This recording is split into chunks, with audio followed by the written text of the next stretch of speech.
Hello viewers, welcome back to my YouTube channel. आप सबका स्वागत है हमारे यूट्यूब चैनल पे और आप देख रहे हैं हमारा YouTube channel Indo America spoken English. अगर अभी तक आपने हमारे चैनल को सब्सक्राइब नहीं किया है तो हमारे चैनल को सब्सक्राइब कीजिए, वीडियो को लाइक कीजिए। गाइज़, आज के इस वीडियो में आपको सिखाने वाला हूँ। अक्सर बोले जाते हैं ना, जैसे भी हो, तो ये कॉमन वर्ड है। बोलते हैं ना, जैसे भी हो उसे पकड़ के लाओ, जैसे भी हो इस काम को करो। तो इसको इंग्लिश में हम कैसे बोलेंगे गाइज़, आज के इस लेसन में यही हम लोग सीखने वाले। तो गाइज़, जब भी बोलते हैं ना जैसे भी हो, तो इंग्लिश में गाइज़ इसे बोलते हैं एट एनी कॉस्ट। अब हिंदी में इसको जैसे भी हो, या फिर इसको कई सारे लोग ऐसे भी बोलते हैं ना, किसी भी तरह से। तो किसी भी तरह से जैसे भी हो, इसको इंग्लिश में बोलते हैं एट एनी कॉस्ट। आइए कुछ एग्जाम्पल देते गए जिससे आप बेटर तरीके से आप समझ सकते हैं। जैसे मैंने कहा कि जैसे भी हो कल तुम्हें होमवर्क पूरा करना है, तो गाइस वहाँ पे बोलेंगे you have to complete your homework by tomorrow at any cost. तो एट एनी कॉस्ट का मतलब किसी भी तरह से या जैसे भी हो उसे यूज़ कर सकते हैं, हर हाल में, किसी भी तरह से। तो पहले सेंटेंस, फिर लास्ट में एट एनी कॉस्ट का यूज़ करेंगे। मैंने नीचे स्ट्रक्चर दे रखा है। जैसे एक और भी एग्जाम्पल देंगे, return my money by tomorrow at any cost. अब मान लो किसी ने पैसे ले लिए और आपने कहा कि जैसे भी हो कल तक मेरे पैसे लौटा देना। तो return my money by tomorrow at any cost मतलब कल तक मेरे पैसे किसी भी तरह से लौटा देना। जैसे कि एक और भी एग्जांपल आप देखोगे गाइस, लिखा हुआ है arrest him at any cost, जैसी भी है उसे पकड़ कर लाओ, या get him here eight any cost, दोनों तरह से बोल सकते हैं। तो किसी को बोलते हैं किसी भी तरह से उसे पकड़ के लाओ, arrest him at any cost, arrest him at any cost.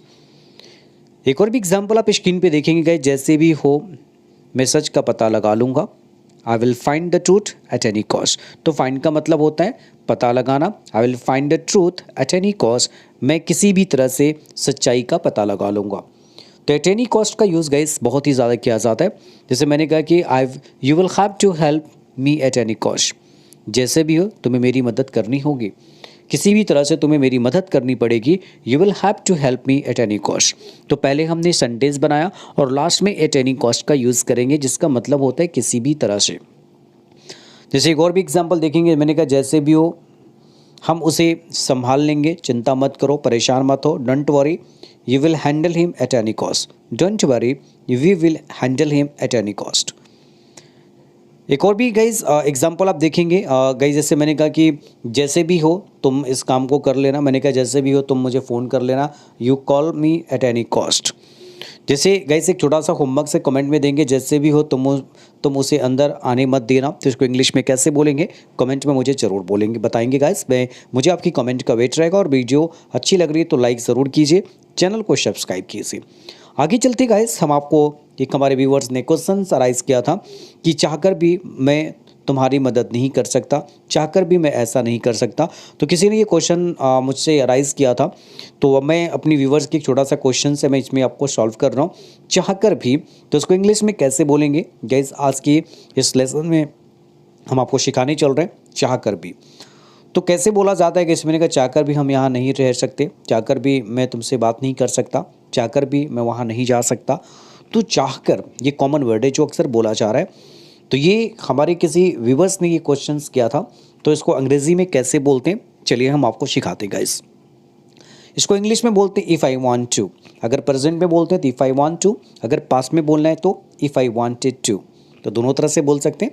जैसे एग्जांपल आप देखेंगे स्क्रीन पे, मैंने कहा कि चाहकर भी मैं इस काम को नहीं कर सकता, तो पहले सेंटेंस लगाएंगे, फिर इफ़ का यूज़ करेंगे, फिर सब्जेक्ट का यूज़ करेंगे, फिर वांट टू का यूटिलाइज़ करेंगे।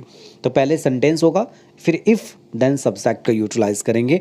चाहकर भी मैं तुम्हारी मदद नहीं कर सकता, I can't help you if I want to, I can't help you. तो पहले हमने सेंटेंस को फॉर्मेट किया, I can't help you if I want to. मैं चाहकर भी बोल नहीं सकता, I can't speak if I want to. मैं चाहकर भी मैं यहाँ बैठ नहीं सकता, रुक नहीं सकता, I can't stay here if I want to, I can't stay here if I want to. तो गाइस आई कांट का यूज़ करते हैं। आई कांट कि मैं इस काम को मैं नहीं कर सकता, मैं चाहकर भी यहाँ नहीं रुक सकता, मैंने बताया we can't stay here if I want to. मैं चाहकर भी तुम्हें फ़ोन नहीं कर सकता, I can not call you if I want to. तो इफ़ आई वांट टू का मतलब होता है चाह कर भी। तो जब भी बोलते हैं ना चाह कर भी, मैंने कहा चाह कर भी मैं नहीं लिख सकता, I can't write if I want to. तो चाहकर भी F12 का यूज़ करते हैं। बस ये हमारे व्यूअर का एक छोटा सा क्वेश्चन था। उम्मीद करता हूँ कि आपकी हमारी वीडियो अच्छी लगी होगी। Thank you very much.